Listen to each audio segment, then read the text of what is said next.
आज हम आगे बढ़ेंगे और जैसे कि आप सभी जानते हैं, हम लोग नमांशा चार्ट की स्टडी कर रहे हैं।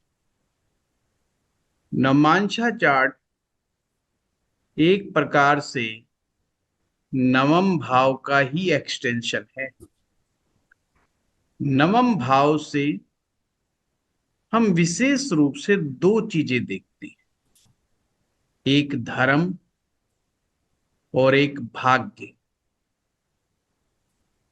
पर ये किस धर्म की बात चल रही है जब हम इसको नवमांशा में लेकर के आए?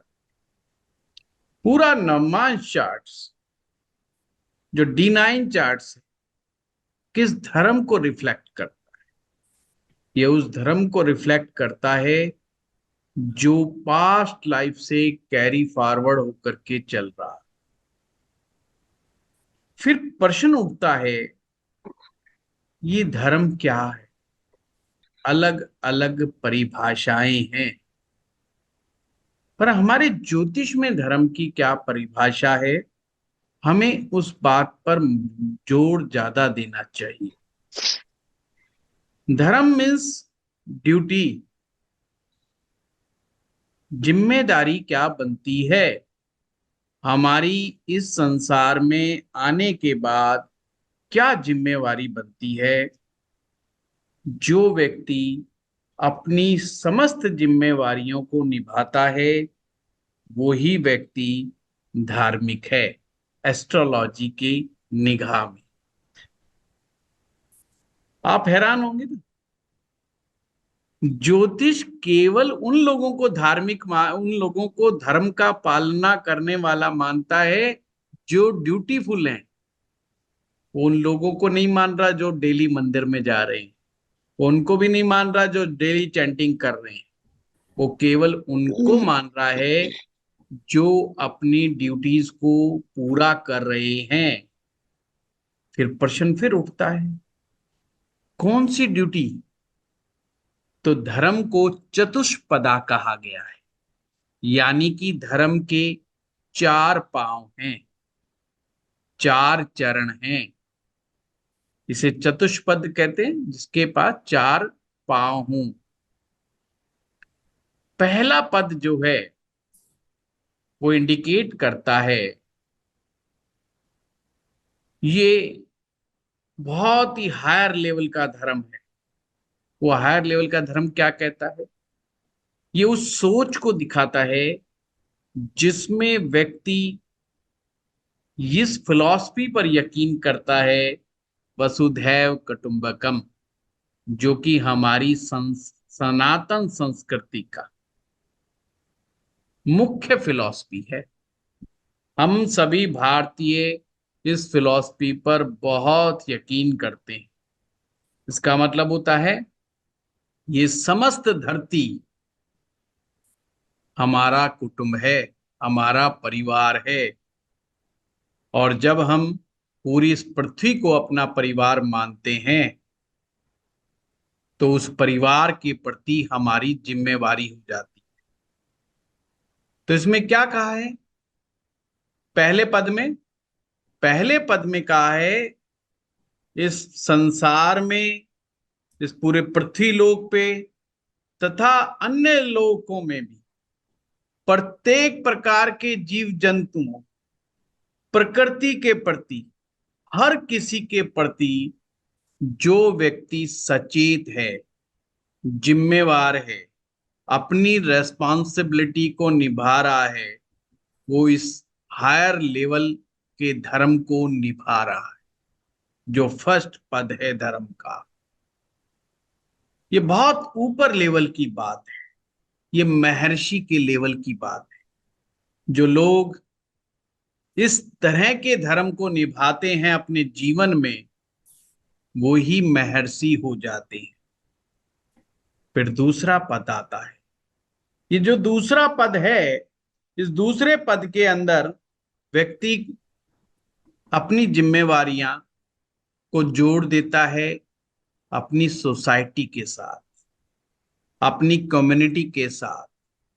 Community means like mind peoples, का, जैसे आप लोग सभी एस्ट्रोलॉजर इकट्ठे हो जाएं तो वो एक कम्युनिटी बन जाती है, एस्ट्रोलॉजर्स की कम्युनिटी।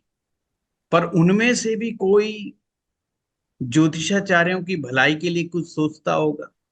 कोई तो कुछ लोग हम में से ऐसे निकलेंगे जो इस बात पर बहुत गौर करेंगे कि एस्ट्रोलॉजर्स के सामने क्या चैलेंजेस आते हैं, उनकी लाइफ में क्या क्या प्रॉब्लम्स हैं, उनकी लाइफ की डार्क साइड्स क्या क्या हैं, क्या एस्ट्रोलॉजर्स की भलाई के लिए भी कुछ किया जा सकता है। अगर कोई व्यक्ति अपनी कम्युनिटी के लिए कुछ कर रहा है तो वो सेकंड लेवल का धर्म है, वो भी एक धार्मिक कार्य है। जैसे कुछ लोग अपने कम्युनिटी के लिए धर्मशालाएं बनवाते हैं, स्कूल्स खुलवाते हैं, इंस्टीट्यूशंस खुलवाते हैं। इसे समाज में वैसे तो कोई खास अच्छा नहीं माना जाता जब हम जातिगत रूप से ऐसा कार्य करते हैं। पर अगर अपनी जाति के लिए करते हैं पर उसमें सभी का वेलकम होता हो तो उसको पूरी सोसाइटी वेलकम करती है। जैसे आपने देखा होगा हमारे देश में तीर्थ स्थानों पर हर कम्युनिटी ने अपनी अपनी धर्मशालाएं बना रखी होती है। इसका प्रत्यक्ष उदाहरण आप हरिद्वार में चले जाइए, वहां हर कम्युनिटी ने प्रजापत समाज की, सोनी सुनार की, स्वर्णकारों की, बनिया की, अग्रवाल की, पंजाबी की, सिंधी की, आप जिस कम्युनिटी को कहेंगे वो कम्युनिटी की धर्मशाला वहां पर मिल जाएगी आप। पर ऐसा थोड़ी है कि अगर आप सिंधी धर्मशाला में जाएंगे तो वो ब्राह्मण की एंट्री नहीं लेने देंगे, ऐसा नहीं है। पर उन्होंने सभी ने अपने समाज के लिए करी होगी। तो उनमें से कोई तो व्यक्ति ऐसा होगा जो ये सोचता होगा कि मेरा धर्म बनता है कि मैं अपनी सोसाइटी के लिए कुछ करके जाऊं। ये इस लेवल का धर्म। एंड थर्ड लेवल पे है ऐसा धर्म जिसमें हमारी परिवार आता है, हमारी फैमिली आती है, हमारा कुटुंब आता है। कुछ लोग अपने कुटुंब के प्रति भी बहुत रेस्पॉन्सिबल होते हैं, अपने कजन ब्रदर्स, कजन सिस्टर्स, इनके लिए भी बड़ा काम करते हैं। इनकी जिम्मेवारियों को भी अपनी जिम्मेवारी मान करके जीवन में आगे बढ़ते हैं, इनका भी लालन पालन करते हैं आवश्यकता पड़ने पर। चौथे लेवल का जो धर्म है वो होता है खुद के लिए, स्वयं के लिए। यानी कि इस संसार में आने के बाद हमारी कुछ रेस्पॉन्सिबिलिटी बन जाती, जो अपने कर्मों को न्यूनतम से उच्चतम की ओर ले जाना हमारी पहली प्रायोरिटी होती है। यानी कि वो कर्म जिनके बारे में जब तक हमें ज्ञान नहीं है हम करते हैं, पर जिस दिन हमें ज्ञान हो जाए ये कर्म गलत है, इसे नहीं करना चाहिए, उसे तुरंत त्याग दे और अच्छे अच्छे कर्म अपने जीवन में जोड़ता चला जाए। ये है सेल्फ। कुछ लोग सेल्फ के लिए वर्क करते हैं, तो सेल्फ के लिए वर्क करने में भी कोई बुराई नहीं। तो इस सेल्फ वाले धर्म में आपकी पत्नी और आपके बच्चे भी शामिल हैं। ये फोर्थ स्टेज का धर्म है। जो चार पद बताए हैं धर्म के, उसमें से ये चौथा पद है। ये लोअर लेवल का है, बहुत हायर लेवल का वसुधैव कुटुंबकम वाला है। और लोअर लेवल पे हम खुद, हमारी बीवी, हमारे बच्चे, यानी खुद की छोटी सी फैमिली। अगर कोई व्यक्ति उसकी जिम्मेवारी बहुत अच्छे ढंग से निभा रहा है तो भी वो धर्म का कार्य कर रहा है। धर्म के जो ये फोर फुट्स हैं, यही चार केंद्र बनते हैं। और धर्म के जो रक्षक हैं वो श्री नारायण भगवान हैं। धर्म का जो जो रक्षक हैं वो श्री नारायण है। कल प्रताप जी बोल रहे थे कि नारायण कौन। नारायण वही है जो हमारी पालना करता है, हमारे जीवन के पालन करता है। पर उसके शब्द का अर्थ निकालें, नर और आयन। नारायण एक ऐसा इंसान जिसने अपने आयाम को फैला दिया है। इसको शुद्ध हिंदी में अगर हम समझें तो एक ऐसा व्यक्ति जो अपनी जिम्मेवारी के अलावा दूसरे लोगों की जिम्मेवारियां भी उठाने लग जाता है, वो ही नारायण बन जाता है। ये सारे ज्योतिष में आगे आगे आपको यही मिलेगा कि हमें नर से नारायण बनना है। डिविजनल चार्ट्स में हम घुसोगे, गहराई में जाओगे, बहुत धर्म के गोते लगाने पड़ेंगे। हायर स्पिरिचुअल लेवल है आगे के वर्ग चार्ट, जो आपको बहुत हायर लेवल की स्पिरिचुअलिटी के अंदर लेकर के जाते हैं। तो जिम्मेवारी जो बहुत अच्छे तरीके से निभाता है वही नारायण हो जाता है। पर हमें एनर्जी किससे मिलती है जिम्मेवारी निभाने की? वो है श्री हरि नारायण। तो नारायण जी से हम एनर्जी गेन करते हैं ताकि हम अपने इस जन्म में धर्म को निभा सके। और नमांश क्या है? नमांश उसी का रिफ्लेक्शन है जो पास्ट लाइफ में हमने धर्म किया था, अर्थात धर्मिष्ठ जो ड्यूटी निभाई थी या नहीं निभाई थी। जिन लोगों ने पास्ट लाइफ में अच्छे तरह से अपनी ड्यूटीज नहीं निभाई थी, उनका नवांश अच्छा नहीं होता है। जिन्होंने बहुत अच्छे तरीके से ड्यूटीज को निभाया, उनका नवांश बहुत अच्छा होता है।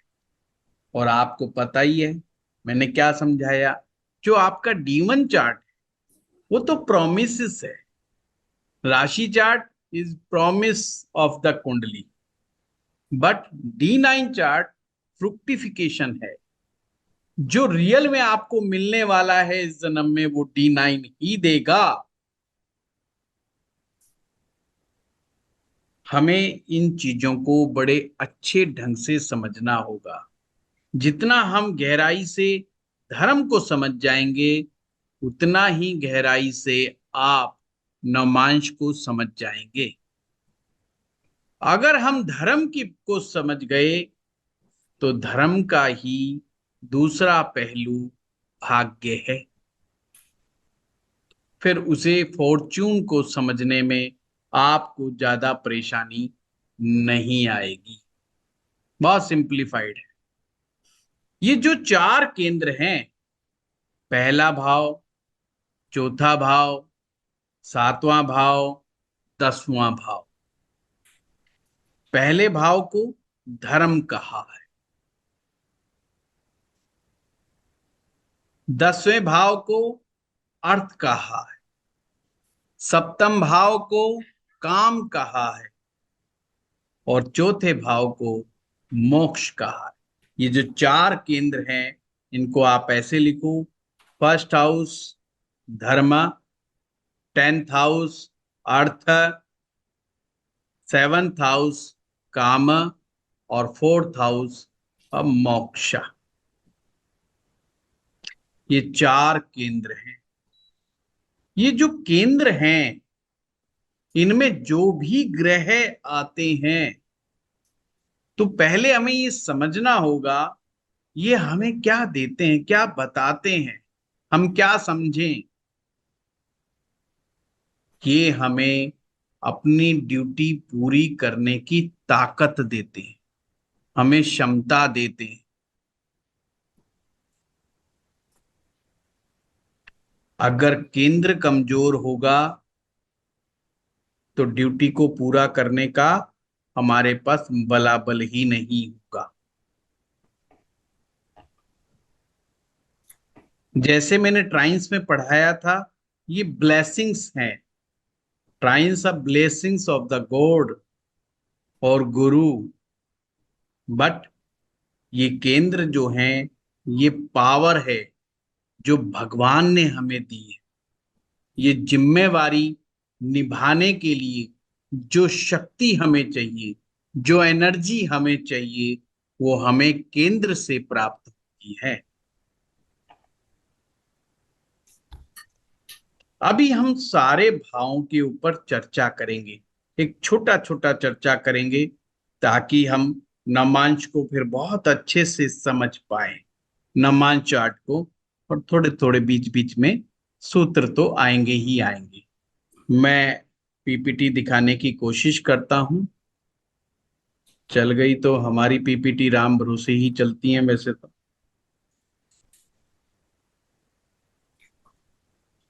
आ, सबसे पहले हम चर्चा करेंगे फर्स्ट भाव पर। अब ये चर्चा जो फर्स्ट भाव की चल रही है, ये राशि चार्ट की चर्चा नहीं है। ये नवमांश कुंडली के फर्स्ट भाव की मैं बात कर रहा हूं।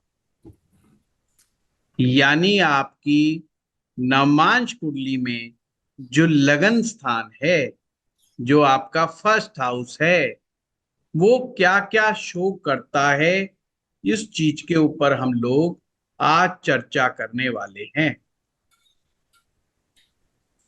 फर्स्ट भाव या नवमांशा का लगन इसे कह सकते, इट्स इंडिकेट्स द सेल्फ। ये आपको खुद को ही दिखाता है। ये आपके रंग को, रूप को, अपीयरेंस को, और आपके उस नेचर को दिखाता है जिस नेचर के साथ आप पीछे से आए हो। जो नेचर आपको मिला है, प्रकृति से मिला है। पहले लगन के पहले भाव से बहुत सी चीजें पता चलती है। इससे ये भी पता चलता है एक व्यक्ति का एटीट्यूड मैरिज के प्रति कैसा है, वो मैरिज को क्या मानता है। क्योंकि आपका ज्योतिष तो कहता है मैरिज तो अपने आप में ही एक धर्म है। मैरिज को निभाना, इसका मतलब है आप धर्म को निभा रहे हैं।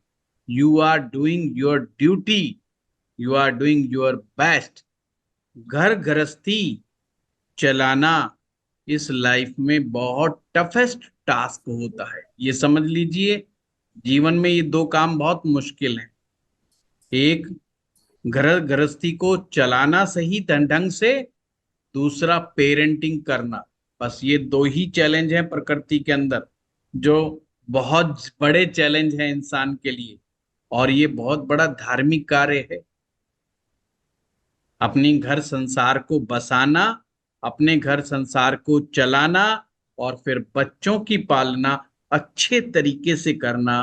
केवल बच्चे पैदा करना नहीं, अपितु उनको एक अच्छा नागरिक बनाना। तो ही हम कहेंगे कि हमने अपनी ड्यूटी पूरी की। अगर हमने ऐसा नहीं किया तो दिक्कत हो जाएगी। अगर लगन का लॉर्ड अगर छठे भाव में, आठवें भाव में, 12वें भाव में, ये नमांश कुंडली के बारे में बता रहा हूं, अगर बैठा है, तो मैरिज के मामले में उसके ख्यालात कहीं ना कहीं प्रॉब्लमेटिक हो सकते हैं। उनके विचार में सामंजस्य नहीं मिलेगा, या उनकी कुछ सोच ऐसी मिलेगी जो प्रैक्टिकली बहुत बेटर आप नहीं कह सकते। कुछ तो ऐसा होगा जो प्रैक्टिकली फिट नहीं होगी। जिनका लगन का लॉर्ड 6, 8, 12 में बैठ जाता है, उनको मैरिज चलाना बड़ा मुश्किल हो जाता है, या उनको बहुत कठिनाइयां आती हैं। आप ऐसा भी समझ सकते हैं। अब आप हंसेंगे और कहेंगे, बोला जी कठिनाइयां तो सभी को आती हैं, इनके साथ कौन सी ज्यादा आएंगी। यस, इनके साथ तो आप लोगों से ज्यादा आएगी। मैंने तो खुद कहा, घर संसार बसाना और उसको अच्छे से चलाना हर एक की बस की बात नहीं है। ये उसी को वही व्यक्ति इसको निभा सकता है जिसके ऊपर श्री नारायण का आशीर्वाद है, क्योंकि धर्म के रक्षक श्री नारायण भगवान ही हैं। अब इसी से रेमेडीज भी आगे आपको मिलेंगी। अब हम चलते हैं सेकंड भाव। नौमांश का सेकंड भाव पुण्य भाव कहा गया है। ये पुण्य कर्मों का भाव कहा गया है। प्रश्न उठता है ऐसा क्यों? क्योंकि कुंडली का दसम भाव आपके कर्म है। कौन से कर्म?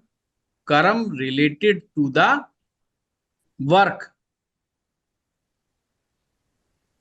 ऐसे कर्म जो आपको धन कमाने के लिए, आप जीवन में डे टू डे इनकम कमाने के लिए जो काम करते, हर तरह का कर्म, उससे पंचम अगर आप काउंट करेंगे तो सेकंड हाउस आता है। तो ये पिछले जन्म के पुण्य कर्मों को दिखाता है इस कुंडली के अंदर। अगर इसको आप ऐसे भी कर सकते हो, ऐसे भी समझ सकते हो कि ये हमें ये भी बताता है कि आपको पिछले जीवन के जो संस्कार हैं, क्योंकि आत्मा अपने साथ कर्म और संस्कार लेकर के ही इस संसार में आती है। जिन्होंने मेरा आत्मा पे लेक्चर सुना हुआ है वो समझ पाएंगे। आत्मा जब इस संसार में आती है तो दो चीजें अपने साथ लेकर के आती है, एक कर्म और एक संस्कार। पास से कर्मा लेके आती है और संस्कार लेके आती है। तो ये सेकंड हाउस बताता है जो पीछे के संस्कार हैं आपके, उनका लाभ आपको इस जन्म में मिलेगा या नहीं मिलेगा। ये सेकंड भाव सीक्रेट अफेयर्स को भी दिखाता है। उन केसेस में जो लोग शादीशुदा हैं पर उन्होंने सीक्रेट्स अफेयर चला रखा है। कुंडली का सेकंड भाव न्यू बिजनेस वेंचर का भाव भी है। ये कंजप्शन का भाव भी है। ये भोग का भाव भी है। और कमाल की बात है, ये सैया सुख का भाव भी है। ये रात की नींद का भाव भी है। जो चीज आप 12वें भाव से देखते थे ना राशि में, D1 चार्ट में आप सैया सुख देखते थे, नींद देखते थे, वो सभी चीज यहाँ नवमांश में सेकंड हाउस से देखी जा रही है। केवल लॉस को छोड़कर, लॉस यहां से नहीं देखना, पर खान पान, भोग और सोना, नींद, quality of sleep, pleasure of sleep, ये सब हमारा सेकंड हाउस बताता है। थर्ड भाव, थर्ड भाव जो है हमारे हैंड्स को दिखाता है। पर यहां पर नवमांश में क्या होगा? नवमांश में थर्ड हाउस इस बात को रिप्रेजेंट करता है कि हमारे हाथ में कौन सी कलाकारी है। क्या हमारे हाथ पेंटिंग बहुत अच्छी बना सकते हैं, या हम इंस्ट्रूमेंट बहुत अच्छा चला सकते हैं अपने हाथों की उंगलियों से। हाथ की दस्तकारी, कोई पेंटिंग बनाना, कोई ड्राइंग बनाना, कोई डिजाइन बनाना, कोई वुडन वर्क के ऊपर कोई चीज कार्विंग करना, कुछ हाथों की दस्तकारी का काम, या बंदूक संभालना, कुछ भी ऐसी चीजें जो हमारे हाथों के द्वारा होती हो, वो स्किल वो थर्ड हाउस से आएगी। थर्ड हाउस से फादर इन लॉ भी देखा जाता है। फादर इन लॉ क्यों देखा जाएगा थर्ड हाउस से? क्योंकि सेवंथ हाउस आपके स्पाउस का है।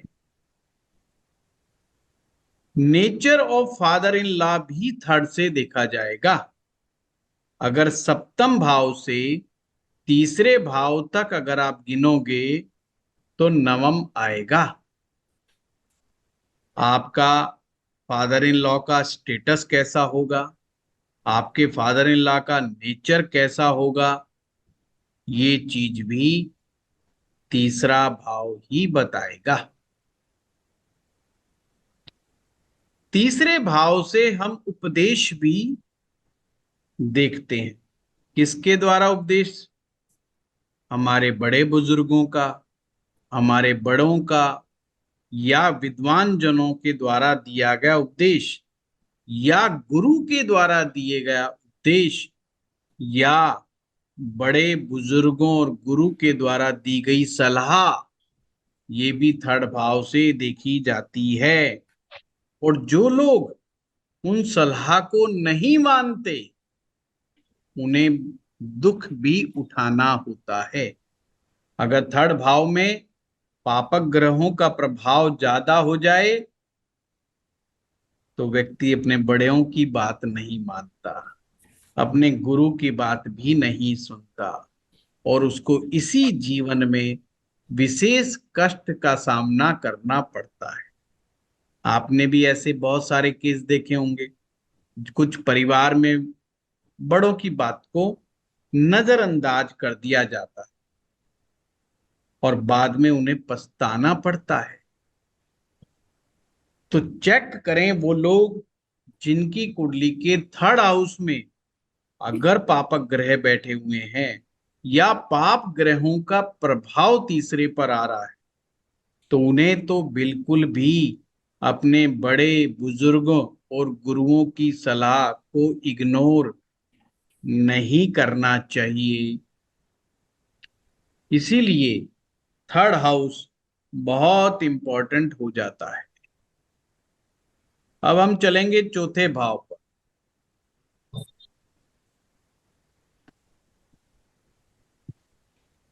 चौथा भाव नवमांश में भी सुखों का भाव है, कंफर्ट्स का भाव है। पर यहां पे थोड़ा सा ट्विस्ट है। सुख, कौन से सुख की बात चल रही है? वो सुख जो इंसान अपने अंदर फील कर रहा है, ये उस सुख की बात है। ये उस मेटेरियलिस्टिक सुख की बात नहीं चल रही है।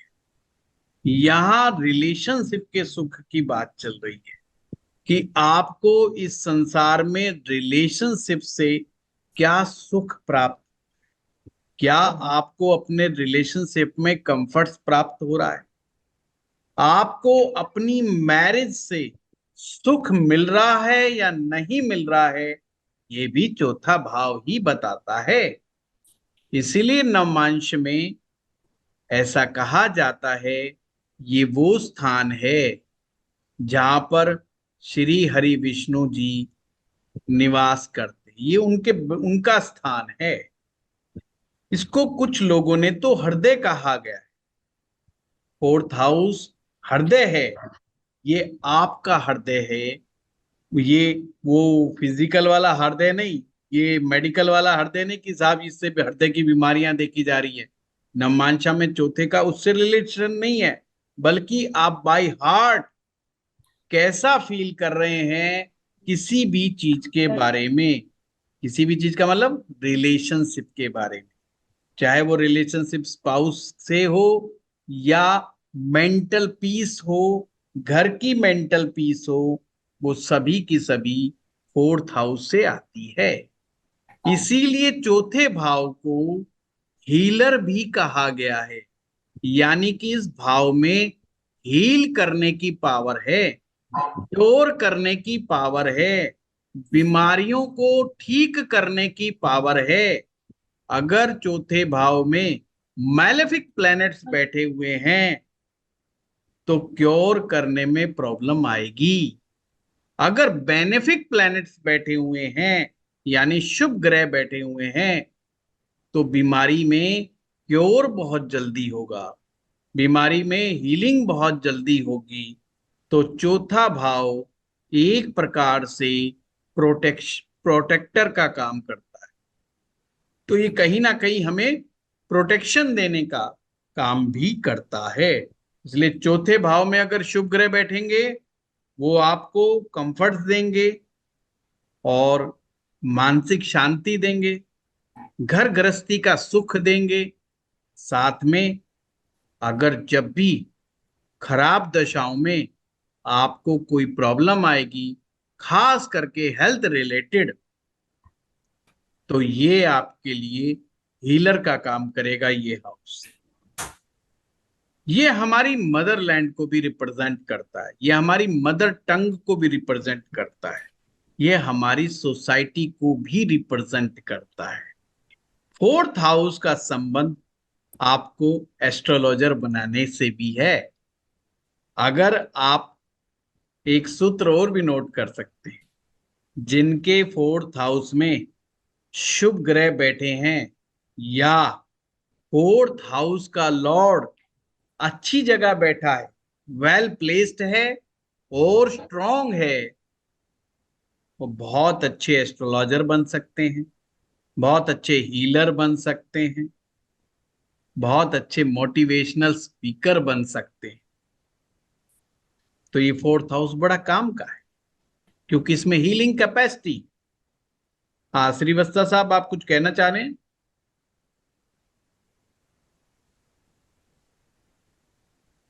Guruji, हाँ, the fourth house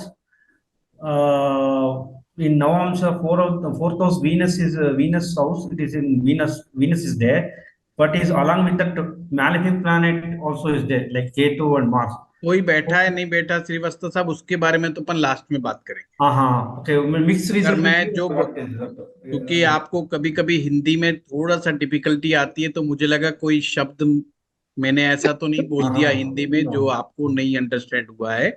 ओनली बस मेरा यही था। हाँ, thank you Guruji, thank you कोई गुरुजी। बात नहीं, हम बाद में आते हैं। बाद में आएंगे। अब हम बात करते हैं पंचम भाव। पंचम भाव हमारी एबिलिटीज हैं, और पिछली क्लास में आपको बताया ही था वो सारा, इसलिए मैंने बहुत कम बोलना है पंचम भाव के ऊपर। पंचम भाव आपके वो एबिलिटीज हैं जो परमात्मा ने आपको दे करके भेजी है, वो नॉलेज है जो गजब की है, जिसके लिए आपको कहीं सीखने की आवश्यकता नहीं है, केवल थोड़ा सा ब्रशअप करने की आवश्यकता है, और वो प्रकट होती है। जब वो प्रकट होती है तो वो आपका नाम रोशन करती है। छठा भाव, छठा भाव कष्ट का है, दुख का है, पीड़ाओं का है, सेपरेशन का है। नमांश में भी ये दुख है, परेशानियां हैं, सेपरेशंस हैं, पति पत्नी का विवाद है, पत्नी का आपका घर छोड़ करके चाहे वो आपके फादर इन लॉ के पास चली जाए, तो भी ये छठा भाव ये एक्टिवेशन से होता है। किसी भी कारण से पति पत्नी का, चाहे वो सेपरेशन स्पिरिचुअल सेपरेशन हो या किसी फाइट की वजह से सेपरेशन हो, दोनों ही स्थिति में सिक्स्थ हाउस बहुत बड़ा रोल निभाता है। सेवंथ हाउस ये भी केंद्र है, पहला भाव केंद्र था, फोर्थ हाउस केंद्र है, and seventh house is also केंद्र। जो सेवंथ हाउस है ये भी ज्योतिषी बनाता है, पर यहाँ पे थोड़ा उल्टा है, जिसका सप्तम पीड़ित होगा वो उतना अच्छा ज्योतिषी। खैर, सेवंथ हाउस आपके स्पाउस को शो करता है, ये अपोजिट सेक्स को शो करता है, इसीलिए इसे कहा गया है श्री भोग। पुरुष के लिए कहा गया है स्त्री भोगा, स्त्री भोग, और लड़कियों के लिए कहा है पुरुष भोग, यानी मेल के लिए उसका अपोजिट फीमेल और फीमेल के लिए उसका अपोजिट मेल। ये वो भाव है जो हमारी स्किल्स को भी रिप्रेजेंट करता है, वो स्किल जो हमें कमाने में बहुत मददगार होती हैं।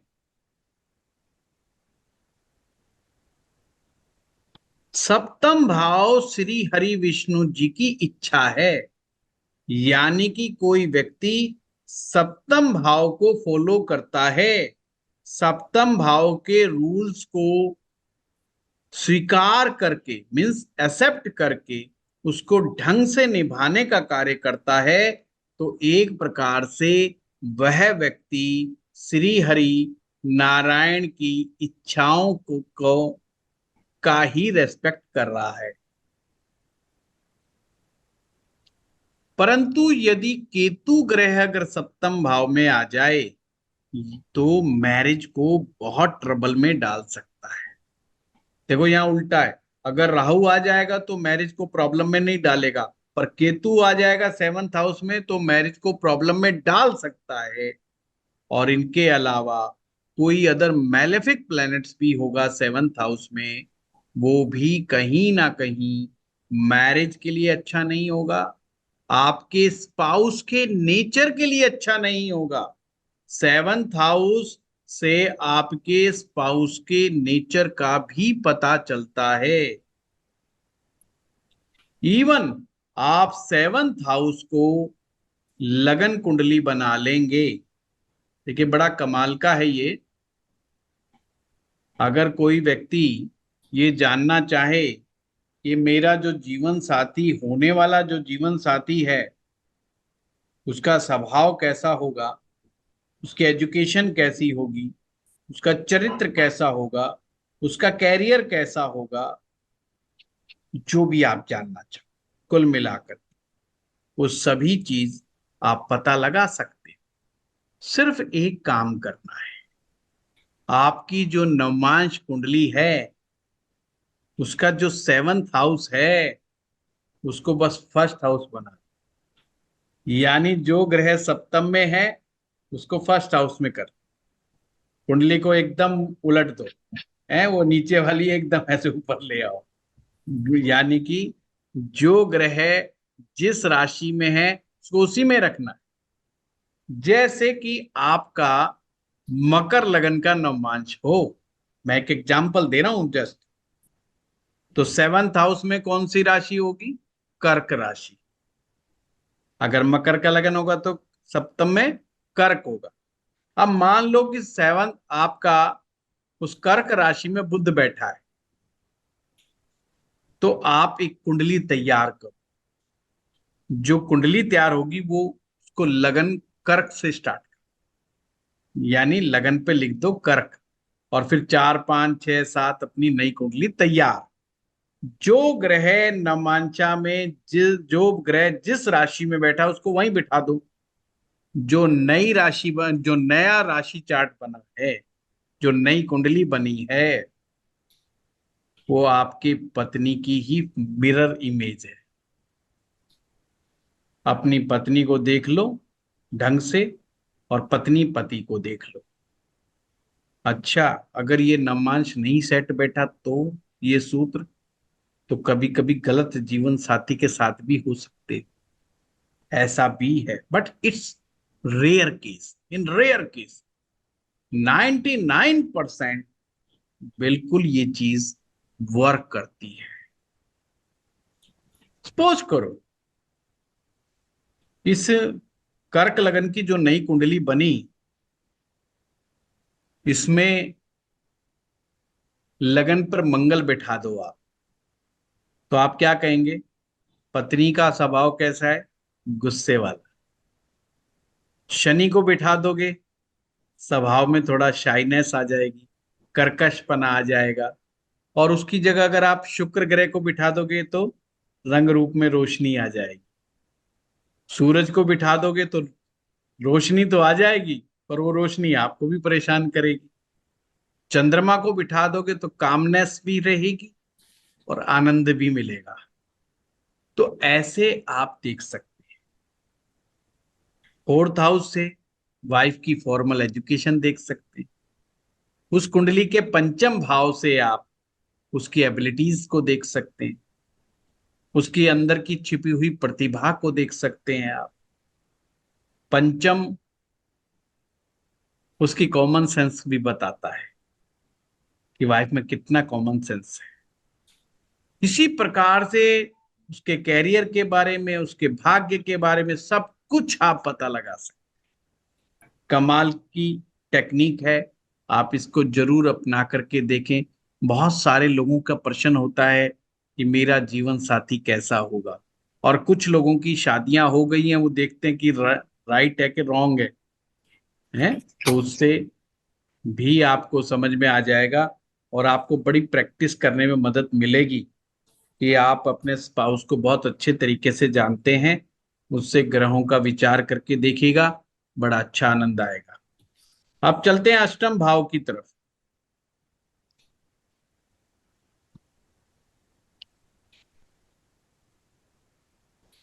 अष्टम भाव जो होता है, ये मैरिज के ब्रेक को दिखाता है। मैरिज कितनी लंबी चलेगी, या आप ये भी कह सकते हो। अष्टम भाव जो होता है, ये सप्तम से दूसरा है, जो कि मारक है। किसके लिए मारक हुआ? सप्तम के लिए मारक। सेकंड जो है उसके लिए मारक हो गया,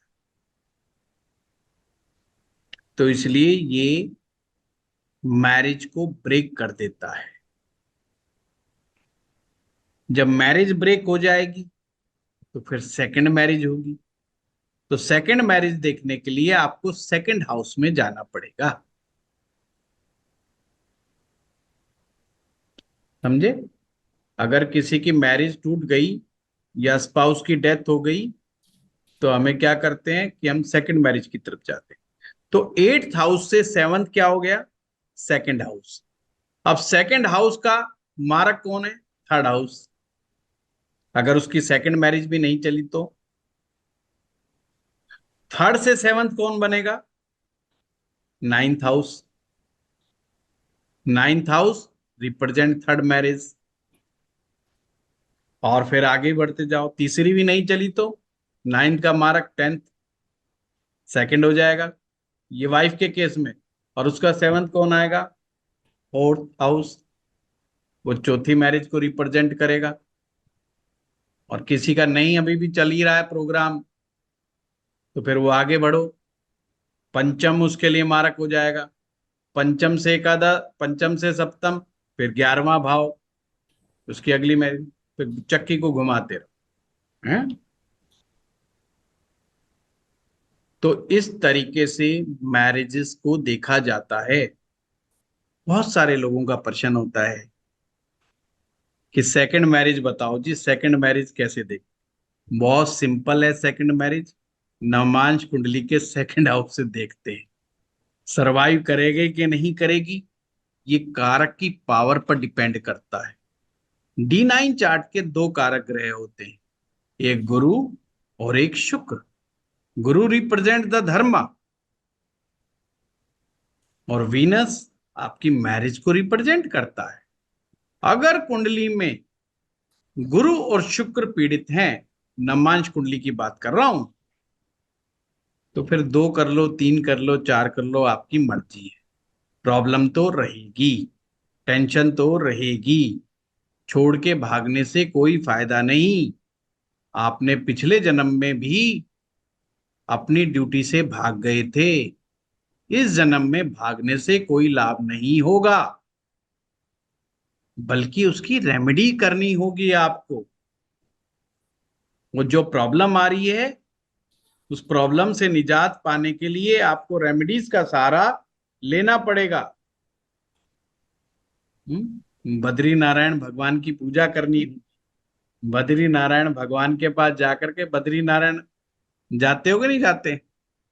ये ध्यान रखना, अगर मामला नहीं बन रहा है, मैरिज टूट रही है, मैरिज चलाने पर भी नहीं चलती है, जिसकी दो मैरिज तीन मैरिज टूट रही हैं, तो उन्हें बद्री विशाल जी के दर्शन करने चाहिए साल में एक बार, और वहां मन्नत मांगनी चाहिए। हो सके तो बद्री नारायण भगवान के मंत्र का जप भी करना चाहिए। तो ये अष्टम भाव का सूत्र मैंने आपको बताया। इसी प्रकार से नाइन्थ हाउस को देखते हैं। नाइन्थ हाउस दिखाता है कि आपका अपने गुरु के साथ रिलेशन कैसा है। आप अपनी जिम्मेवारियों के प्रति कितने सजग हैं, कितने कॉन्शियस हैं। अर्थात इस संसार में आपको जो जिम्मेवारियां मिली हैं, एक तो वो होती है निभाने का, वो तो हर कोई निभाता है जो उसको जिम्मेदारी मिलती है। एक्स्ट्रा क्या आप करते हो, वो बहुत इंपॉर्टेंट है। आपके बड़े बुजुर्ग नवम भाव को दिखाएंगे, नवम भाव से आते हैं।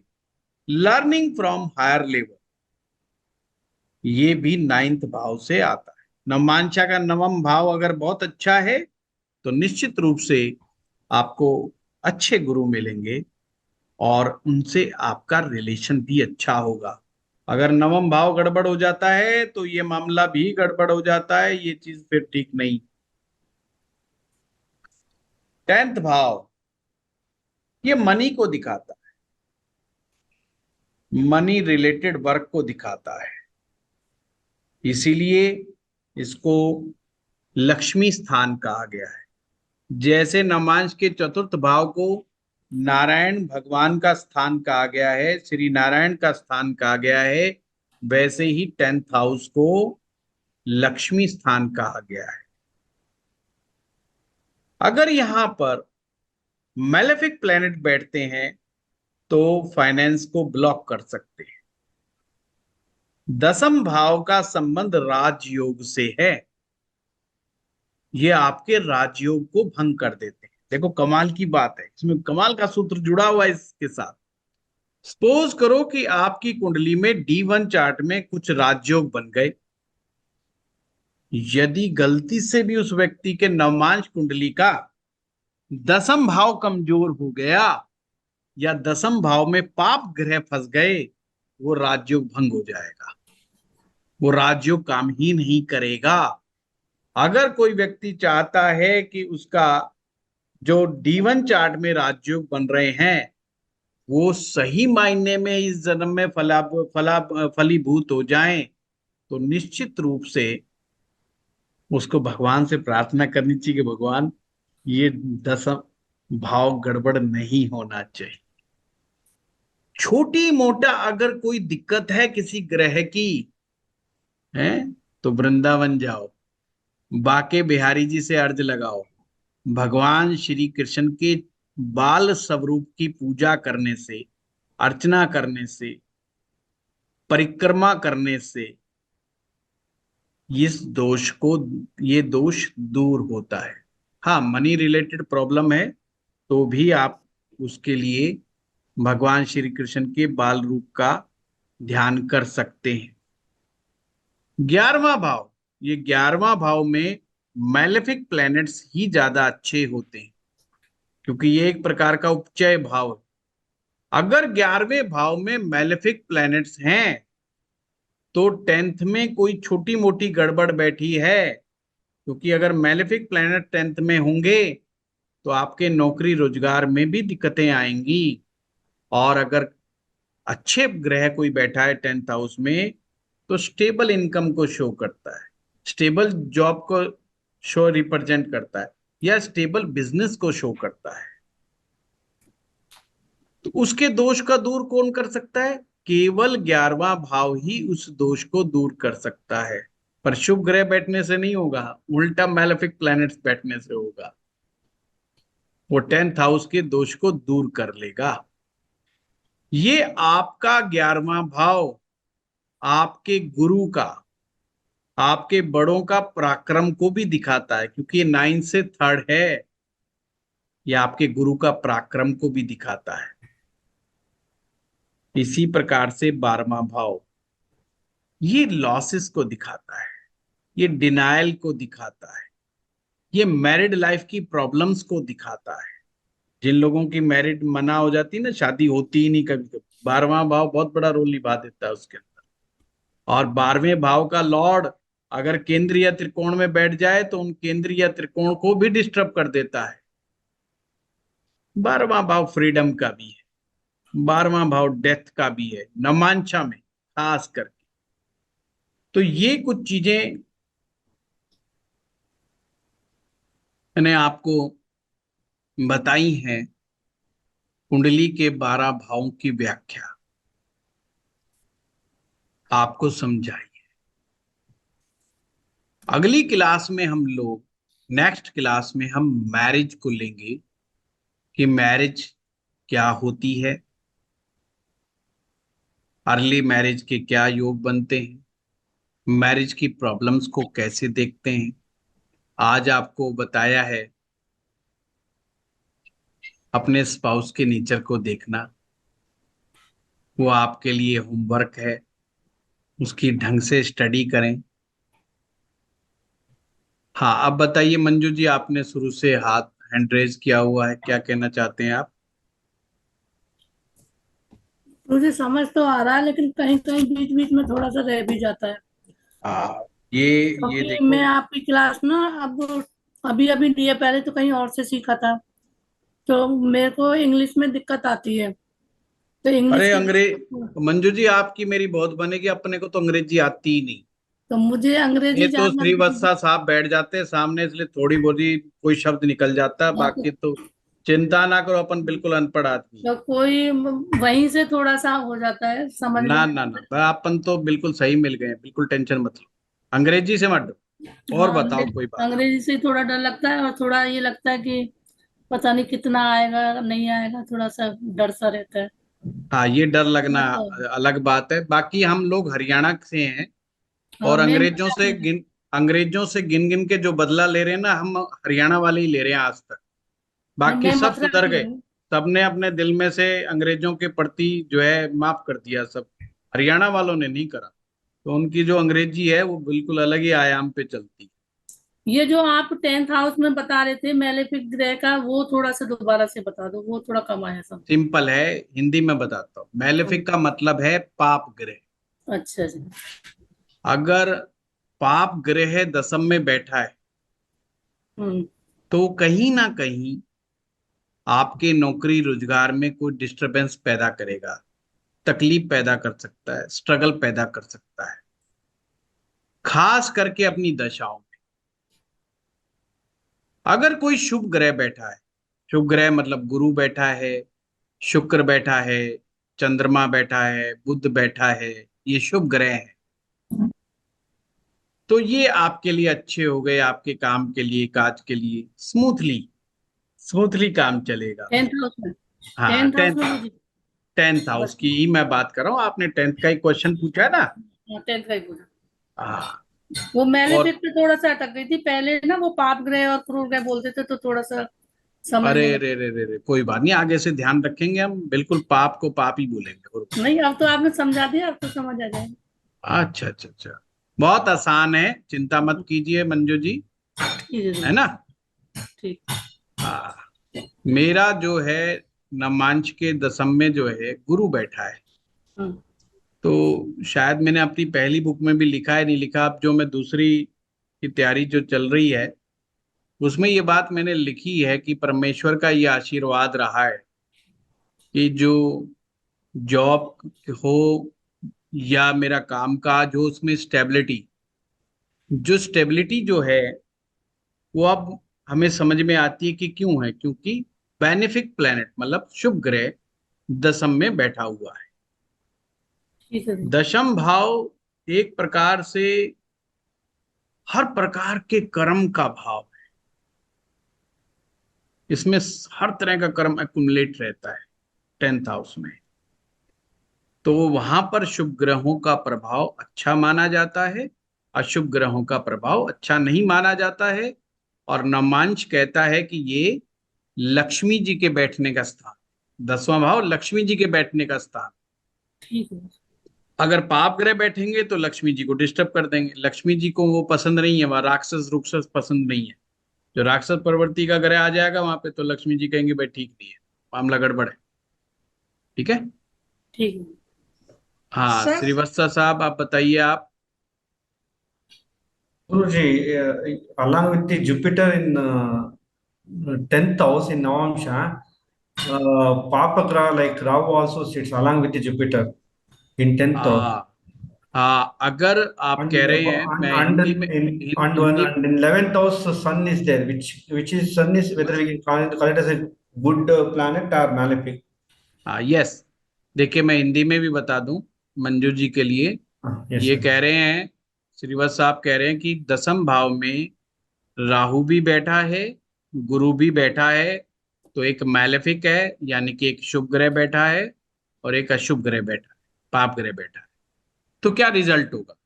और 11वें भाव में सूरज बैठा है। सूरज को क्रूर ग्रह से कहा गया है, ये पाप ग्रह की श्रेणी में नहीं आता, क्रूर ग्रह की श्रेणी में आता है। तो इसको ऐसे समझना है, गुरु स्टेबिलिटी देगा, राहु कभी कभी बीच बीच में डिस्टरबेंस क्रिएट करने की कोशिश करेगा ही करेगा, खास करके अपनी दशाओं में। गुरु की दशा हो या राहु की दशा, यहां डिस्टरबेंस पैदा हो सकता है। सूरज कैसा है? सूरज gives the mix result in Navamsha 11। वो दसम भाव के दोष को पूरी तरह से दोष को दूर नहीं कर पाता है, नेगेटिव नहीं है 11th में सन, बट वो उस दोष को दूर नहीं कर पाता। हाँ, जैसे अगर मार्स 11th में आ जाता या सैटर्न 11th में आ जाता और दसम में कोई मैलेफिक ग्रह भी बैठा होता या कोई डेबिलेटेड प्लेनेट भी बैठा होता, यानी कि नीच राशि का ग्रह भी बैठा होता, तो उस दोष को दूर कर देता। सपोज करो किसी का राहु बैठा अकेला 10th हाउस में, 11th में मार्स बैठ गया, हो गया दोष दूर। अब पता चला वो तो मल्टीपल काम कर रहा है, उसके पास तो काम ही बहुत है। उसकी तो एक एक जो है किराने की दुकान भी है, एक उसने होटल भी खोल रखा है, उसका शेयर मार्केट का काम भी है, उसके रेंटल इनकम भी आ रही, मल्टीपल सोर्स ऑफ इनकम बना के बैठा है। 11वें में क्योंकि मैलेफिक यानी कि पाप ग्रह बैठा है, तो उसने 10th के दोष को दूर कर दिया। ये है वो सूत्र बस। गुरु जी अगर कोई ग्रह पाप भी ना ग्रह बैठे? बैठ जाए, शुभ ग्रह बैठ जाए, ये भी अच्छी बात है। अगर अकेला पाप बैठ जाए तो बहुत परेशान करता, बहुत परेशान करता है। व्यक्ति खुद ही काम छोड़ छोड़ के भाग जाता है, तो खुद गुरु ही जी काम कोई छोड़ छोड़ के भाग जाता है, खुद ही उसमें कमियां निकालता रहता है, अपने ही कर्म में कमियां निकालता रहता है। उसको लगता है या तो तेरे अंदर कमी है या जो तू धंधा करके बैठा है वो धंधे में कमी है। क्योंकि हमेशा ध्यान रखना, ये मत भूलना, नवमांश कुंडली आपकी इंटरनल फीलिंग है। बाहर से आप किसी को कुछ भी कहते रहो, बाहर से आप किसी को कुछ भी दिखाते रहो, बाहर से जो दिखा रहे हो वो तो आपका लगन कुंडली बता रही है।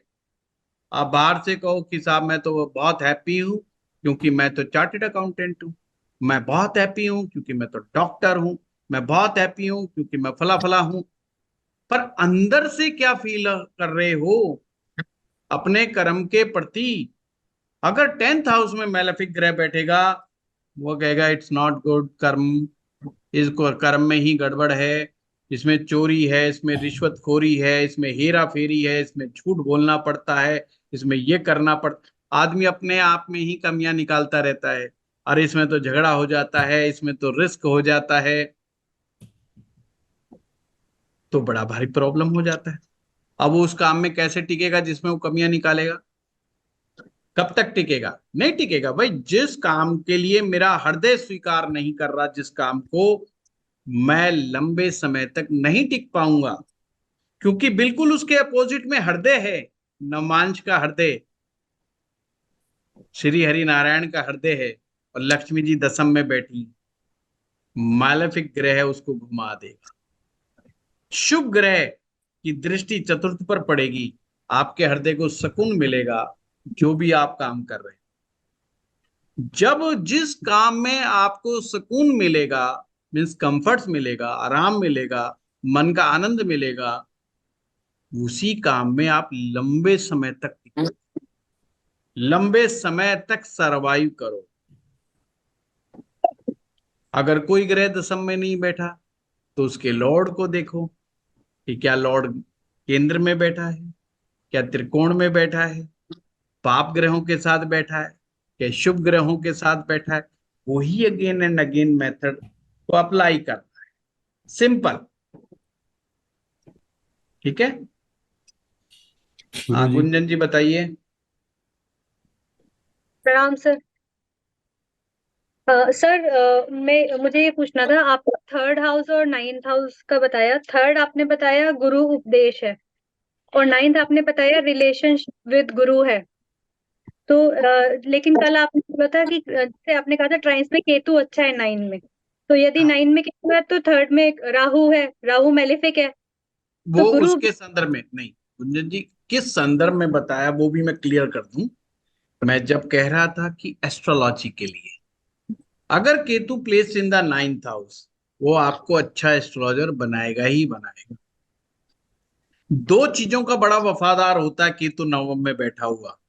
जिसका भी नवम में दो केतु बैठा होगा, दो चीजों में बड़ा वफादार। एक तो वो अपने बाप का वफादार बहुत होता है, एक वो अपने गुरु के प्रति बहुत बड़ी वफादारी करता है। ये हमेशा ध्यान रखिए। पिता का वफादार, पिता ने जो कह दिया परम वाक्य। पिता ने वफादार कह दिया बेटा ये लड़की है, इससे शादी कर ले, लड़का होगा तो आंख बंद कर लेगा, शादी कर ले। उसको वफादार कोई मैटर, वो 8वीं फेल है, 10वीं फेल है, 12वीं फेल है, कैसी भी है, उसको कोई मायने नहीं कि बाप ने कहा तो बस कर लो। और बाद में वो रियलाइज करेगा कि बाप ने कहा था इसलिए मेरी शादी चल गई, नहीं तो चलती ही नहीं। 100% जिसका भी केतु नाइन्थ में, गुरु के प्रति वफादारी हमेशा उसके अंदर मिलेगी ही मिलेगी। वो नहीं, ये एक बहुत अच्छी चीज है। थर्ड हाउस के अंदर जो राहु माना जाता है ना, वो बहुत अच्छा माना जाता है, वो खराब नहीं।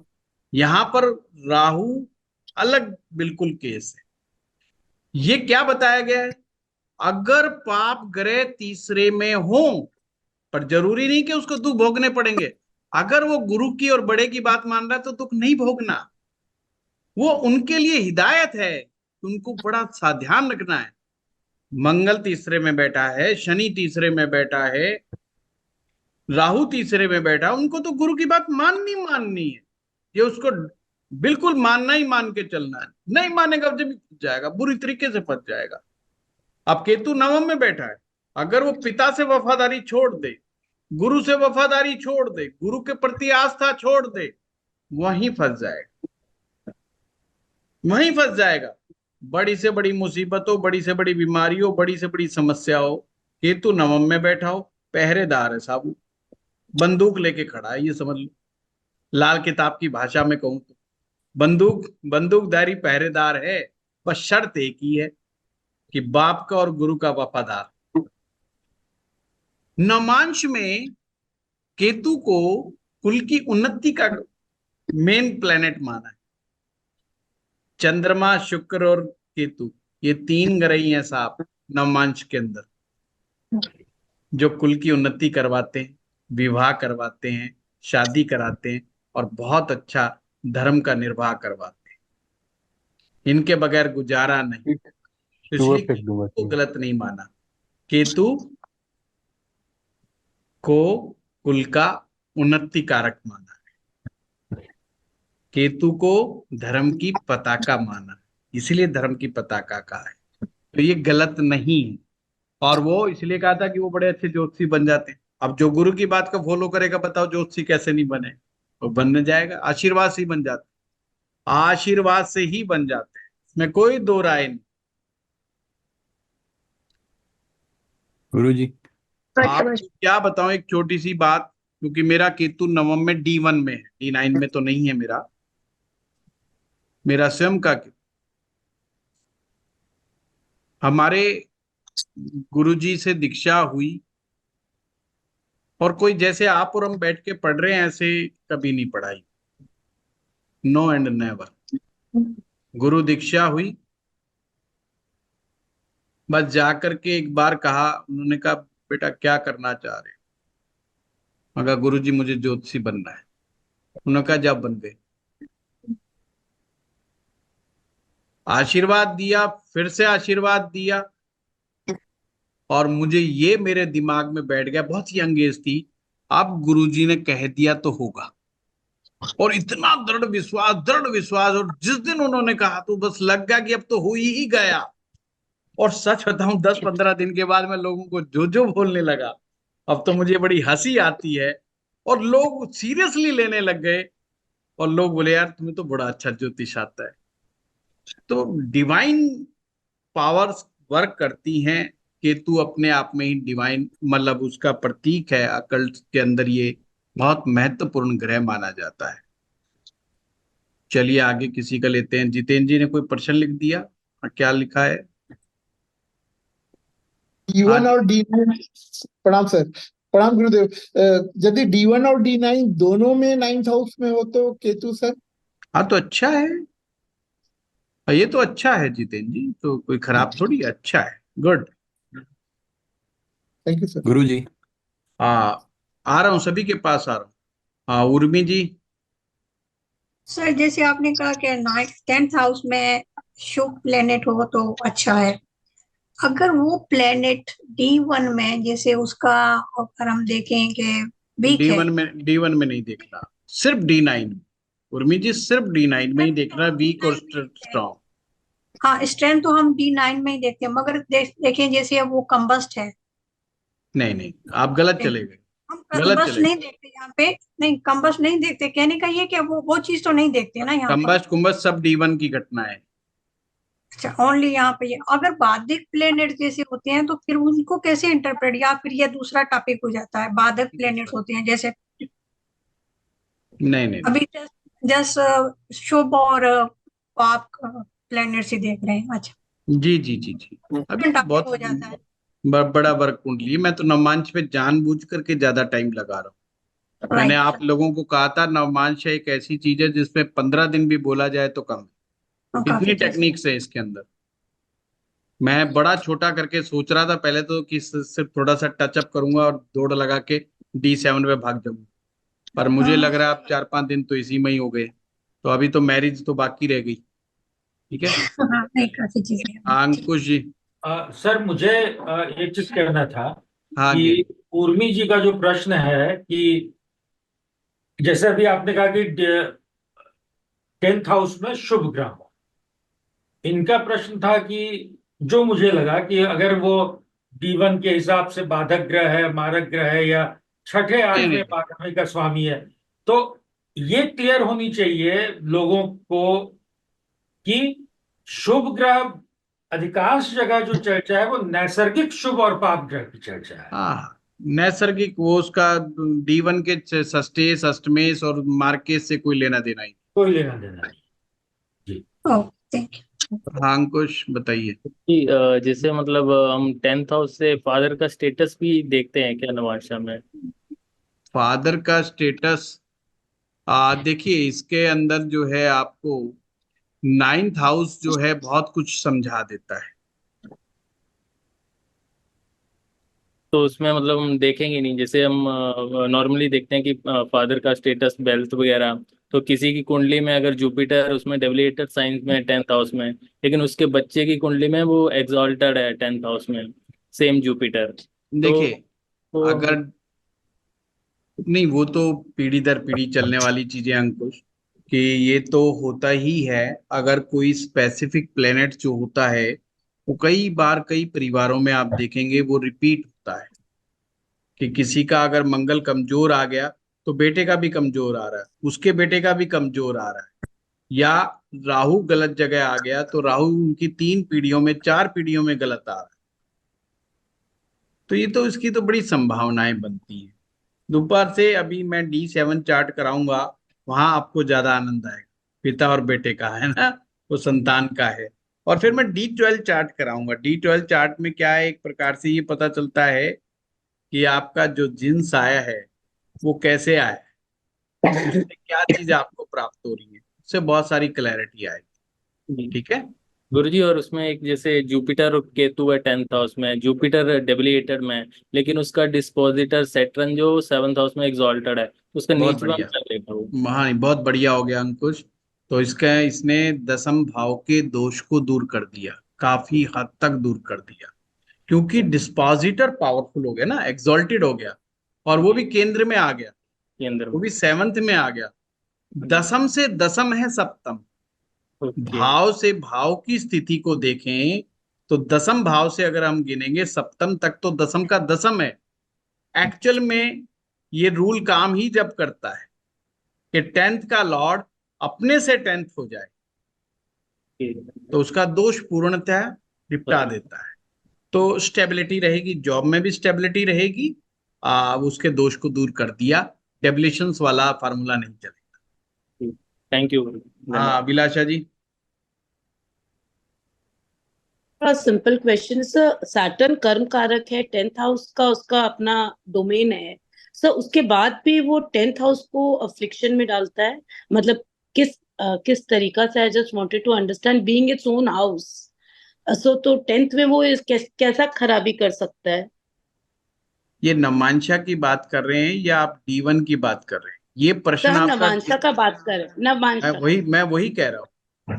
आप बात कर रहे हो वो उसकी मतलब जो दूसरे तरीके D1। से शनि की। आप शनि, आपके दिमाग में जो शनि की छवि है वो D1 वाली है, ये समझ लो। नवमांश आपकी मैरिज को बता रहा है, मैरिज के सुखों को बता रहा है, प्लस में आपके भाग्य को दिखा रहा है।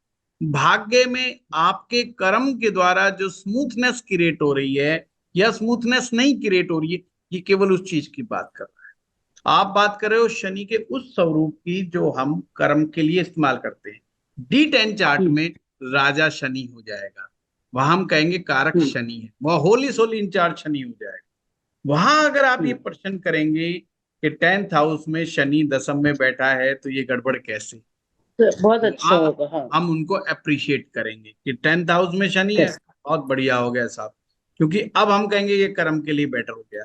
बट यहाँ पर उसको बड़े अलग तरीके से समझा गया। तो नवमांश में अभी हमको यही समझना है, अगर अशुभ ग्रह होंगे तो थोड़ा दिक्कत करेंगे, अगर अशुभ ग्रह होंगे तो स्मूथली करेंगे। हाँ जगदीश जी। हाँ, नवमांश में त्रिकोण और केंद्र में जो ग्रह आते हैं तो उसकी दशा महादशा अच्छी नहीं जाती है, जो आपने आगे बताया था कि ऐसा तो त्रिकोण नहीं और है, केंद्र। बिल्कुल नहीं, ये गलत समझा आपने शायद। दोबारा आप वीडियो सुनेंगे तो उससे क्लैरिटी आ जाए। और दूसरा जो आपने अभी बताया कि 10th में 10 में 10th में राहु है और 11 में मंगल है, तो वो उसका दोष दूर दोस्त कर रहे हैं। अगर वो 8th में है, पीछे है मंगल, नहीं नहीं, उससे नहीं, राहु उससे उससे नहीं होगा सब दोष। तो राहु का दशा महादशा अच्छी नहीं रहेगी। नहीं, ये नहीं कहा ओके। मैंने, ये पॉइंट ही नहीं रखा कि दशा महादशा अच्छी नहीं रहेगी, है ना। अच्छा, तो अब दशा उसका अलग तरीके से हम उसको देखेंगे, है ना। आप बड़े आराम आराम से सुनिएगा, फिर आप नोट्स बनाइएगा तो क्लैरिटी सर आ एक छोटा सा क्वेश्चन है, जैसे शोभा 10th गुप्ता में जी, शुभ है। उर्मी जी अभी अभी औरों की सभी की बारी है दोबारा। प्रणाम गुरुजी। प्रणाम जी प्रणाम। 11th हाउस में नवमांसा कुंडली में मेरा केतु है और 10th हाउस में कोई ग्रह नहीं है, लेकिन वृषभ राशि है यहाँ पे, तो इसको कैसे समझेंगे? आपने शोभा जी शुक्र को देखना है कि शुक्र कहाँ बैठा है। वृष राशि का लॉर्ड शुक्र है। जी, शुक्र मेरा 9th हाउस में है गुरुजी। हाँ, तो 9th हाउस में अच्छा है। 9th हाउस क्योंकि त्रिकोण है, 10th का लॉर्ड ट्राइंस में चला गया, बट उसको इतना पावर नहीं मिला, स्मूथनेस मिला, पावर नहीं मिला। एक होती है पावर जनरेटर, पावर होती है कि व्यक्ति खुद ही पराक्रम दिखा करके सबको पीछे छोड़ता भाग रहा है, दैट्स इट।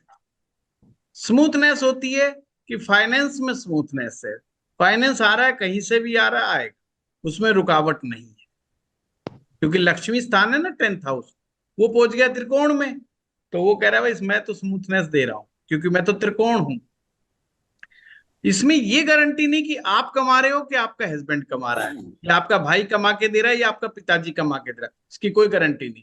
वो इस बात को कह रहे हैं पैसा आता रहेगा, पैसा मिलता रहेगा, चाहे आपके हस्बैंड कमाए, चाहे आपका बेटा कमाए, चाहे आपके पिताजी कमाए, आपको कमी नहीं आए।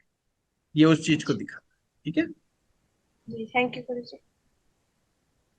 हाँ वरुशाली जी।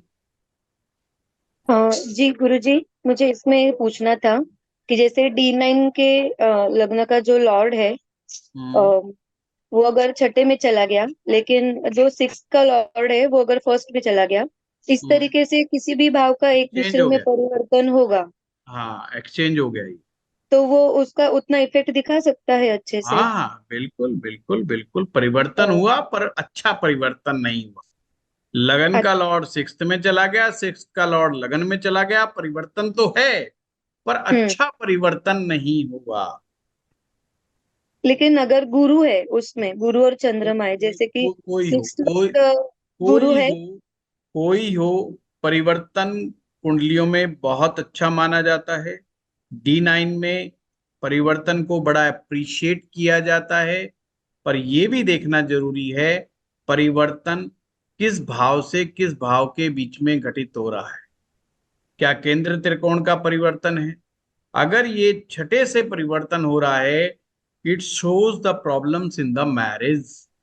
व्यक्ति ने परिवर्तन, नाम ही परिवर्तन है, परिवर्तन कर करके गुजारा कर रहे हैं, मतलब अपने अंदर कोई परिवर्तन ला रहे हैं जिससे मैरिज चल रही, परंतु ये स्मूथनेस का प्रतीक नहीं। मैंने क्या कहा था, लगन का लॉर्ड छठे में, 8वीं में, 12वीं में बैठेगा तो मैरिज के प्रति कुछ ना कुछ चैलेंज आएगा। अब वो परिवर्तन में हो गया तो व्यक्ति को एफर्ट्सफुल अपना घर गृहस्थी को चलाना होगा, समझ समझ के, by the power of the knowledge, कहीं इधर से उधर से समझ करके उसको अपना गृहस्थी चलाना है। ठीक है हाँ उर्मी जी अब बताइए। सर जैसे अगर 10th में शुभ है और मल्टीपल जो पाप प्लैनेट्स हैं वो 11th में आ जाते हैं, मल्टीपल, क्योंकि एक आ जाता है तो कहते हैं मल्टीपल आ जाते हैं, तो जैसे मल्टीपल मीन ऑल सैटर्न हो गया, राहु हो गया और मार्स भी हो गया, तीनों आ गए 11th पे। उर्मी जी एक आ जाता अगर तो अच्छा है। एक भी अशुभ ग्रह वहां बैठ गया ना 11वें में, तो दसम के दुष्प्रभाव को कम कर देता है, उस दोष को दूर कर देता है। अगर 11वें में राहु भी चला गया ना तो दसम की प्रॉब्लम्स को काफी हद तक कम कर देता है। Provided the Dasham has like Shubh planets are empty, नहीं नहीं, अगर शुभ ग्रह बैठे हैं तो वैसे ही प्रॉब्लम नहीं है, वो तो अच्छा प्रॉब्लम डाल ही नहीं रहे हैं। देखिए आप इसको ऐसा समझिए, इसको फाइनेंस से समझिए कि फाइनेंस हमें मिलेगा कि नहीं मिलेगा, क्योंकि वो लक्ष्मी स्थान है, लक्ष्मी जी की कृपा हम पे है कि नहीं, ये वो चीज समझने का बस है। अगर लक्ष्मी जी की कृपा है, शुभ ग्रह बैठा है, तो अभी केस में बताया, पिताजी कमाओ चाहे भाई कमाओ चाहे पति कमाओ चाहे बेटा कमाओ, अपने पास पैसा पूरा रहेगा। हमने एफर्ट्स किया तो अपन भी कमा लेंगे, पैसे का कमी नहीं, नहीं भी कमाया तो भी कोई नहीं पूछने वाला। ये केवल फीमेल के केस में नहीं, अगर मेल के चार्ट में भी ऐसा हो जाता तो भी पैसा उसको आता है, चाहे पत्नी कमाओ चाहे बेटा कमाओ चाहे बाप कमाओ, चाहे इनहेरिटेंस प्रॉपर्टी से आए, चाहे रेंटल इनकम आए, चाहे शेयर से इनकम आए, कहीं से आए उसको पैसा आ जाता। सर सेकेंड हाउस का एक आपने कहा था कि चीज पॉइंट सदा कर्मा, तो सदा कर्मा भी कंटिन्यू, सदा नहीं, सदकर्म, सदकर्म वो सदकर्म जो संस्कार पीछे हमने लिए करे थे, अच्छे कर्म जो पास्ट लाइफ में हमने करे थे, वही संस्कार बन जाते हैं। ओके, कंटिन्यूटी ऑफ वही संस्कार, पिछले संस्कार हमारी मेमोरी में रहते हैं, हमें नहीं पता, हम उनके प्रति कॉन्शियस नहीं है, पास्ट लाइफ के कर्मों के प्रति हम कॉन्शियस नहीं होते हैं, पर ऑटोमेटिक पास्ट के संस्कार इस जन्म में अपना इम्पैक्ट दिखाते ही दिखाते, वो हमें बताते हैं कि हमें किस मार्ग पे चलना चाहिए। कभी कभी आप देखें किसी किसी का मन शुरू से ही करता है कि यार मुझे तो अच्छा काम करना, मुझे बुरा करना ही नहीं। आपने बड़ी फिल्में देखी होंगी जिसमें गुंडों के घर में पैदा हो जाते हैं, मवालियों के घर में पैदा हो जाते हैं, एक बच्चा पैदा होता है, वो कहता है नहीं यार मुझे इन डाकुओं के बीच में रहना ही नहीं, मुझे फाइट पसंद ही नहीं है। ये क्या है? उस आत्मा का पास्ट का संस्कार, कुछ कर्मास थे जिसको ऐसे परिवार में आना पड़ा, उस आत्मा को उसका कुछ लेन देन था उनके बीच में, पर उनका संस्कार जोर मार रहा है, पीछे से प्रेशराइज कर रहा है कि इस स्थिति से तुझे बाहर आना है, तुझे बाहर निकल के भागना है। दैट्स इज सेकंड हाउस, इसीलिए इसको कहा गया है। ठीक है, हाँ। देखिए, जो लोग आराम से कुछ नहीं बोलते और हैंड रेज भी नहीं करते, कभी कभी उनको बड़ा गुस्सा आ जाता है। ये बिल्कुल उसी प्रकार से होते हैं जैसे हमारे भोजन में अचार। अचार कहता कुछ नहीं है, पर जब अंदर सीधा चला जाता है ना, तो सुबह बताता है कि क्या होगा। तो कृपया करके हैंड रेज करा करो। बाद में क्लास को या मुझे क्रिटिसाइज करने से कोई फायदा नहीं होगा। आप लिख दोगे, मैं कई बार ध्यान नहीं होता, कई बार मैं बहरा होता हूँ, भाव में बहरा होता हूँ, दिमाग में कई फाइलें खुली होती हैं, ब्रेन में मैं उनके अंदर लगा हुआ होता हूँ। अगर आप कुछ लिख देंगे तो कई बार मेरे, हाँ मुझे ये तो लिख जाता, कभी कभी लग जाता है, अरे हाँ ये कुछ कोई लिख रहा है, मैं उसको बोल देता हूँ, जितेंद्र जी लिख रहे थे, मैंने जितेंद्र जी को बोल दिया। बड़ा कभी ध्यान नहीं भी आता है, तो इसका बुरा नहीं मानना है। दोबारा उसको आपने क्लास के अंदर पूछ सकते हैं, पूछने की पूरी छूट है। आने से पहले ही आपके क्वेश्चंस मैंने लेने शुरू कर दिए जैसे ही मैं आया क्लास में। वीडियो रिकॉर्डिंग हमने बाद में ऑन की। मंजू जी का कोई क्वेश्चन था तो हमने उसको बड़े हिंदी में समझाने का प्रयास किया। फिर भी रह जाता है तो व्हाट्सएप पे लिख दो कि कोई क्वेश्चन है। अगर मुझे लगेगा कि यार ये तो मुझे देना चाहिए इसका आंसर, तो मैं जरूर दूंगा। नहीं लगा तो यार ये तो वही बात रिपीटेड है, तो शायद मैं ना भी दूं, तो मैं वो चीज देख लेता हूँ। तो उसकी आप लोग चिंता ना करें। महिलाएं कई बार बहुत जल्दी नाराज हो जाती हैं, तो उनका मुझे विशेष ध्यान रखना पड़ता है, और मैं अपनी तरफ से रखता भी हूँ, पर कई बार स्वभावतः हो जाती हैं। तो मैं, मेरी आप लोगों से हाथ जोड़ के विनती है कि मुझसे नाराज मत होइएगा, है ना। और बाकी पुरुषों को तो मैं देख लूंगा, ठीक है। बाकियों से तो मैं नहीं डरता। चलिए, आप लोगों का बहुत बहुत गुरुजी, धन्यवाद। हाँ बताइए। मेरे भी नवम में केतु है, तो मेरी तरफ से तो आप निश्चित रहिए। अचार अचार वाला काम कभी नहीं होगा गुरुजी। आपको जान के हैरानी होगी, मंजीत जी मुझे कब से जानते हैं आप शायद नहीं जानती। गुड़गांव में पता नहीं कितने साल पहले रहते थे, और मैं इनका 2008। दीक्षा गुरु हूं। इन्होंने जी। मुझसे दीक्षा ली हुई है, इनको गुरु मंत्र दिया हुआ है। तो ये मेरे इतने पुराने शिष्य, और ये कॉरपोरेट्स में काम करते थे, आजकल बॉम्बे हैं। तो इनका हमारा बहुत पुराना रिलेशन है। इसलिए देखो, आपका केतु अच्छा है, जब तो आपने छोड़ा नहीं, पकड़ा तो छोड़ा कहाँ आपने। मेरे गुरु भी ख्याल तो अच्छा मिला ना गुरुजी। 10 या 12 साल से भी ज्यादा पुरानी बात हो गई मेरे। 2008 से जानते हैं गुरुजी। हाँ बिल्कुल बिल्कुल, आप ठीक कह रहे हैं, बिल्कुल। ये तो जी 15-16 साल पुरानी बात हो गई। जी। ये और इनकी वाइफ तो हमसे जुड़े हुए हैं। किसी और गुरु के पास भी चला जाऊं, घूम के आपके पास ही आता हूँ गुरुजी। जी जी जी जी जी। जी। तो चलिए, आप लोगों का बहुत बहुत धन्यवाद। प्रणाम नेक्स्ट सर। क्लास में मिलेंगे, नमस्ते गुरुजी। और नमस्कार। प्रणाम गुरुजी। अगली बार हम प्रणाम गुरुजी।